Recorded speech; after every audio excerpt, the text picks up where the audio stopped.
and services developed, adapted, and offered to fit all local needs. Mr. President, the provinces of Zamboanga del Sur, Bohol, and Bukidnon face significant operational challenges due to their wide geographical areas and varying needs of the school communities. Having only one schools division limits their capacity to meet these demands effectively, often leaving far-flung schools underserved and isolated. Many schools experience delays in accessing vital resources and services because of the sheer distance from their existing school division offices. Establishing additional divisions will decentralize services, minimize travel and logistical burdens, and bring administrative support much closer to where it is urgently needed.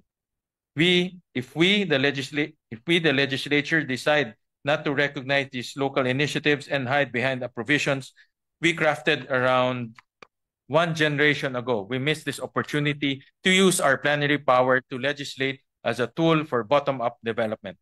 Ginoong Pangulo, sa pagsasabata sa mga panukalang ito, ating pinapalakas ang sistema ng edukasyon sa mga lalawigang matagal nang humaharap sa hamon ng distansya at limitadong serbisyo.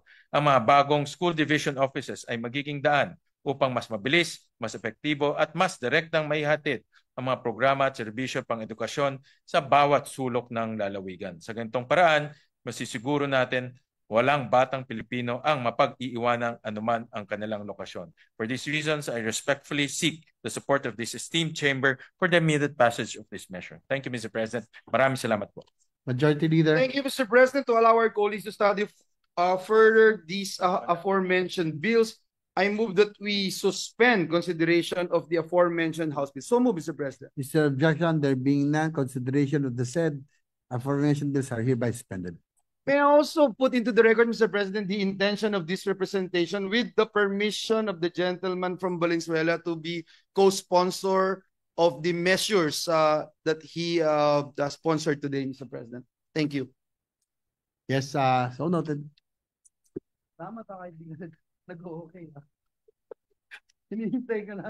For the record, Mr. President, the gentleman from Valenzuela is nodding his head, Mr. President. Mr. President, at this juncture, I move that we consider and adopt proposed Senate Resolution number 1320.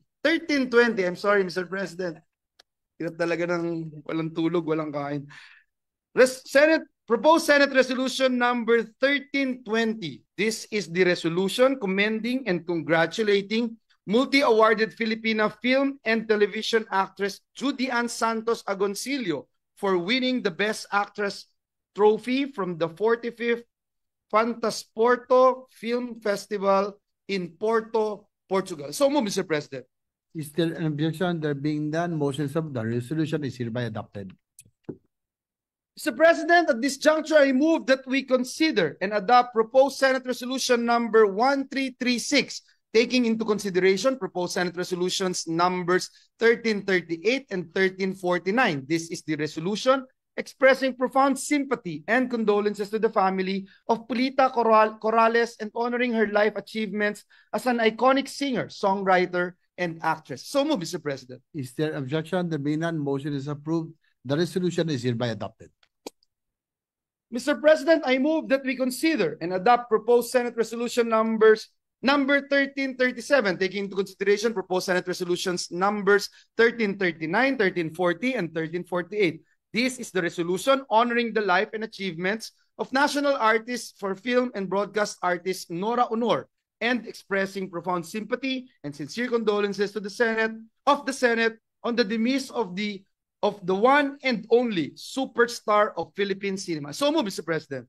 Is there objection? There being none, motion is approved. The resolution is hereby adopted.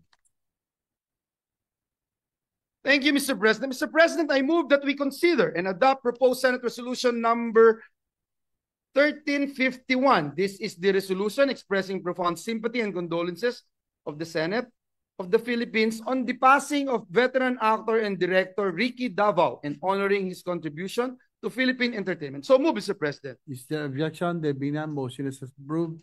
Resolution is hereby adopted. Thank you, Mr. President. Mr. President, Senator Revilla and this representation would like to insert into the records our co-sponsorship speeches for the adopted resolution. So move, Mr. President. Duly noted.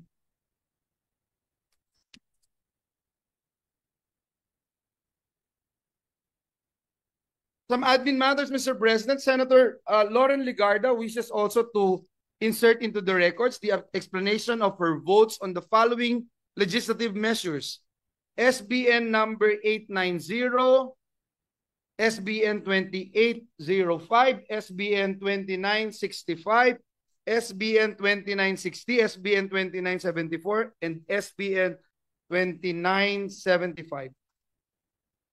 Also, Mr. President, Senator Pia Cayetano wishes to insert into the records her co-sponsorship speech for Senate Bill number 2999. This is on imminent disaster. She is likewise requesting, Mr. President, that she be made co-author of the said measure. So move, Mr. President. Motion is approved. Mr. President, I move that we proceed to the Senate President's designation of Senate conferees to the Conference Committee on the Disagreeing Provisions of Senate Bill number 890, the Bill on Government Optimization Act, and House Bill number 7240 on National Government Right-Sizing Act. So move, Mr. President. Hearing objection, the following members are hereby designated as Senate conferees to the Bicameral Conference Committee on the Disagreeing Provisions of Senate Bill number 890 and House Bill number 7240. They are Senate President Francis Chis Escudero as chairperson, yours truly, Senator Joseph Victor G. Ejercito, Senator Aquilino Coco-Pimentel III on the part of the mayor. So designated. Thank you very much, Mr. President. Mr. President, at this juncture, I move that we proceed to the Senate President's designation of Senate conferees to the Conference Committee on the Disagreeing Votes on House Bill number 9489, the bill on the creation of one RTC in the 2nd Judicial Region, Alicia Isabela. And so move, Mr. President. Sir, objection, there being none, motion is approved. Hearing no, the following members are hereby designated as Senate conferees to the Bicameral Conference Committee on the Disagreeing Votes of House Bill number 9489. They are Senate Minority Leader Aquilino Coco-Pimentel III as chairperson, Senators Raffy Tulfo, Ronald Bato de la Rosas, Maria Lourdes Nancy Binay, Joseph Victor Ejercito. So designated. Mr. President, at this juncture and with the permission of the body, I move that we proceed with the Senate President's designation of Senate conferees to the Bicameral Conference Committee on the Disagreeing Provisions of Senate Bill number 2974 and House Bill number 9726. This is the measure expanding the Philippine Science High School system, strengthening governance and management, and appropriating funds therefore. So move, Mr. President. The following members are hereby designated as Senate conferees to the Bicameral Conference Committee on the Disagreeing Provisions of Senate Bill number 2974 and House Bill number 9726. Senator Juan Miguel Zubiri as chairperson, Senator Joseph Victor Ejercito, Senator Maria Lourdes Nancy Binay, Senator Win Gatchalian, and Senator Aquilino Coco-Pimentel III for the minority. Thank you, Mr. President. Mr. President, at this juncture, I move that we adjourn the session until 3 o'clock in the afternoon of Tuesday, June 3, 2025. So move, Mr. President. Is there objection? There being none, the motion, so the session is adjourned until 3 o'clock in the afternoon of Tuesday, June 3, 2025. Thank you, Mr.